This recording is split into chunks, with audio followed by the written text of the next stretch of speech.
Os tecidos conjuntivos são responsáveis pelo estabelecimento e pela manutenção da forma do corpo. A notável variedade de tipos de tecidos conjuntivos no organismo se deve à grande diversidade na composição e à proporção relativa de seus três componentes: as células, as fibras e a substância fundamental. Os tecidos conjuntivos originam-se do mesênquima, que é um tecido embrionário formado pelas células mesenquimais. O mesênquima origina-se principalmente a partir do folheto embrionário intermediário, o mesoderma. Os tecidos conjuntivos apresentam diversos tipos de células com diferentes origens e funções. Algumas células desse tecido, como os fibroblastos, têm origem localmente a partir de células mesenquimais indiferenciadas e permanecem toda a sua vida no tecido conjuntivo.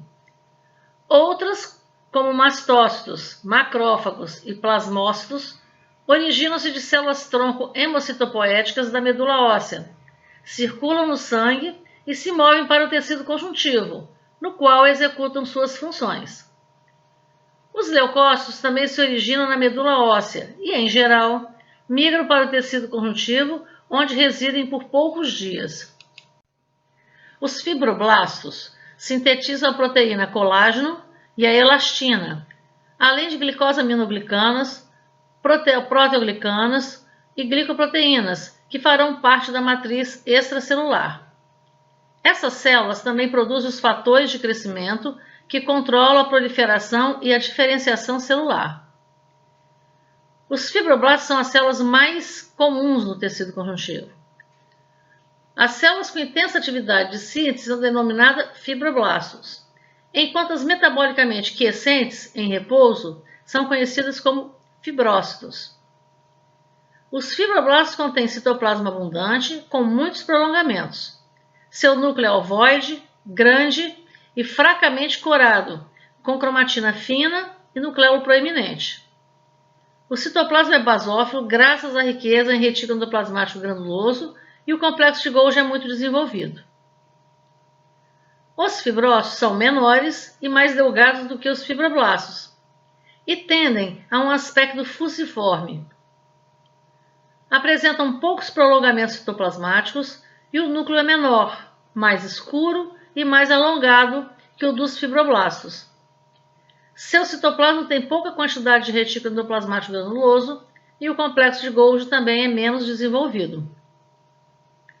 Os fibroblastos raramente se dividem em indivíduos adultos, exceto quando o organismo requer fibroblastos adicionais, como, por exemplo, durante um processo de cicatrização de uma ferida.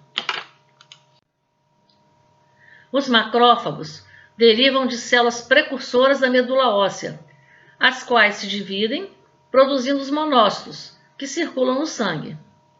Esses monócitos penetram no tecido conjuntivo, onde amadurecem e adquirem as características morfológicas e funcionais dos macrófagos. Os macrófagos dos tecidos podem proliferar localmente, produzindo novas células.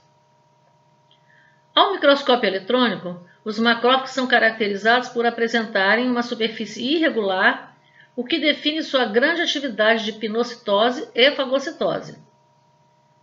Os macrófagos estão distribuídos na maioria dos órgãos e constituem o sistema fagocitário mononuclear. São células de vida longa e podem sobreviver por meses nos tecidos. Em algumas regiões, eles recebem nomes especiais, como células de Kupfer no fígado, micróglia no sistema nervoso central, células de Langerhans na pele e osteoclasto no tecido ósseo. Os macrófagos atuam como elementos de defesa. Eles fagocitam restos celulares, fragmentos de fibras da matriz extracelular, células neoplásicas cancerosas, bactérias e elementos inertes que penetram o organismo. Os macrófagos também são células secretoras capazes de produzir uma impressionante variedade de substâncias que participam nas funções de defesa e reparo dos tecidos. Quando estimulados adequadamente, podem aumentar de tamanho e se organizar em grupos, formando células epitelioides. Ou ainda, várias células podem fundir-se para formar células gigantes de corpo estranho. Esse Esses dois tipos especiais são vistos apenas em algumas condições patológicas. O mastócito é uma célula globosa, grande e com citoplasma repleto de grânulos que se colam intensamente. O núcleo é pequeno, esférico, central e de difícil observação por estar frequentemente encoberto pelos grânulos citoplasmáticos. A principal função dos mastócitos é estocar em seus grânulos secretores mediadores químicos da resposta inflamatória, como a histamina e a heparina. Os mastócitos também colaboram com as reações imunes e têm um papel fundamental na inflamação, nas reações alérgicas e nas infestações parasitárias. Os mastócitos originam-se de células precursoras hematopoéticas situadas na medula óssea. Esses mastócitos imaturos circulam no sangue, cruzam a parede de vênulas e capilares e penetram os tecidos, onde vão proliferar e se diferenciar. Embora sejam semelhantes aos leucócitos basófilos, os mastócitos têm origem de célula-tronco diferente. A superfície dos mastócitos contém receptores específicos para imunoglobulina E, IgE, produzida pelos plasmócitos. A maior parte das moléculas de IgE fixa-se na superfície dos mastócitos e dos granulócitos basófilos. Muito pouco permanece no plasma.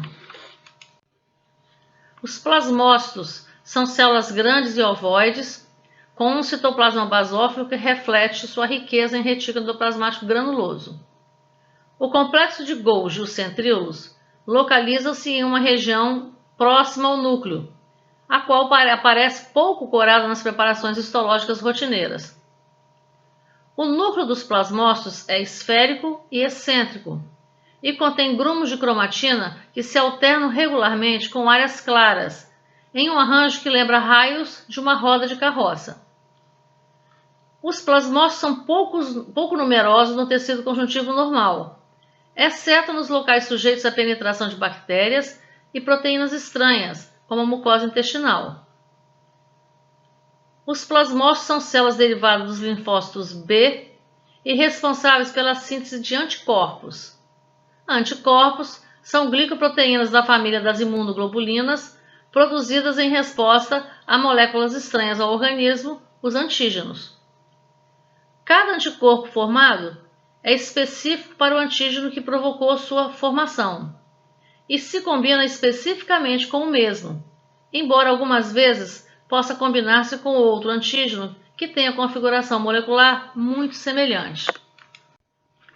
Mesmo em situação normal, os tecidos conjuntivos contêm leucócitos que migram do sangue.